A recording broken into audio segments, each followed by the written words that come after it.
Hello everyone, welcome back to my channel. पिछली video में हमने विंटर सीजन को कवर किया था। आज इस वीडियो में हम समर सीजन के बारे में पढ़ेंगे।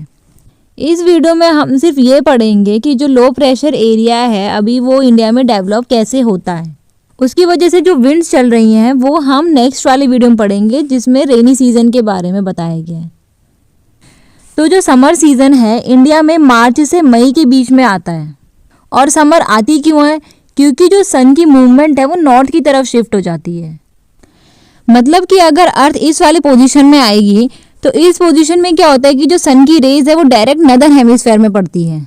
और अगर सन की रेज किसी एरिया में डायरेक्टली सीधी पड़ती है तो वहाँ पर गर्मी बढ़ेगी। ठीक है, तो इसी रीज़न की वजह से इंडिया में गर्मी आती है। आगे पढ़ते हैं।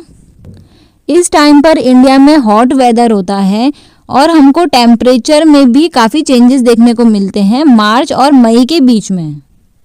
मार्च के मंथ में highest temperature 38 degree Celsius record किया गया डक्कन प्लेट्यू में। अप्रैल में 42 डिग्री सेल्सियस रिकॉर्ड किया गया गुजरात और मध्य प्रदेश में। वहीं मई के मंथ में 45 डिग्री सेल्सियस रिकॉर्ड किया गया north western part of India.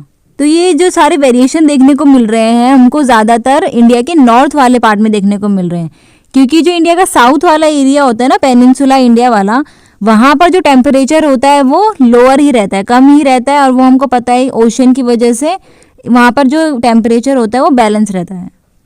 तो समर के मंथ में जो टेम्परेचर है हमारा बढ़ने लगता है और एयर प्रेशर हमारा कम होने लगता है। और मई के एंड में आते आते जो हमारा लो प्रेशर है वो एक लंबा सा रीजन बन जाता है जो कि थार डेजर्ट से शुरू होकर हमारा छोटा नागपुर प्लेट्यू और पटना तक जाता है। और इसी लो प्रेशर एरिया के आसपास हमारी जो विंड्स है वो मूव करती हैं। तो ये जो हमारा लो प्रेशर एरिया है वो कहाँ बनता है? वो पूरे इस एरिया में बनता है लो प्रेशर एरिया। ये यहाँ पर थार डेजर्ट से शुरू होकर छोटा नागपुर प्लेट्यू, इस एरिया में पूरा लो प्रेशर क्रिएट होगा। लो प्रेशर को हम मानसून ट्रफ भी कहते हैं। और इसी लो प्रेशर के आसपास हमारी विंड्स मूव करती हैं, इसी के आसपास हमारी विंड्स चलती हैं। समर सीजन का सबसे इम्पोर्टेंट फीचर है जिसको हम कहते हैं लू। गर्मियों में लू चलती है, जैसे गरम गरम हवाएं आती है ना, उसको लू बोलते हैं। ये बहुत स्ट्रांग होती है, ये हॉट, ड्राई और गस्टी विंड्स होती है, मतलब कि कभी चलती है कभी नहीं चलती।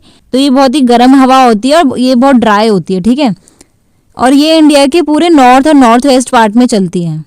और कभी कभी ये विंड्स शाम तक, रात तक भी चलती रहती है। और ये कोई ऐसी वैसी विंड नहीं होती है, ये बहुत ही फैटल होती है, मतलब बहुत घातक होती है। अगर कोई इसकी चपेट में आ गया तो वो तो बीमार रहेगा फिर 3-4 दिन तक। इसके अलावा गर्मियों में हमको डस्ट स्टॉर्म देखने को भी मिलते हैं। डस्ट स्टॉर्म मतलब कि धूल, आंधी, तूफान, ये सब देखने को भी मिलते हैं।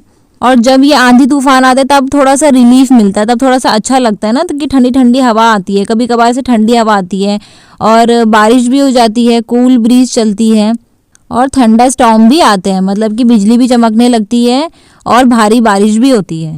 वेस्ट बंगाल वाले एरिया में जब इस तरह की आंधी तूफान चलते हैं तो उसको हम काल बैसाखी बोलते हैं। ठीक है, तो जब समर सीजन एंड होने वाला होता है, समर सीजन जाता है, तब प्री मानसून शावर होते हैं।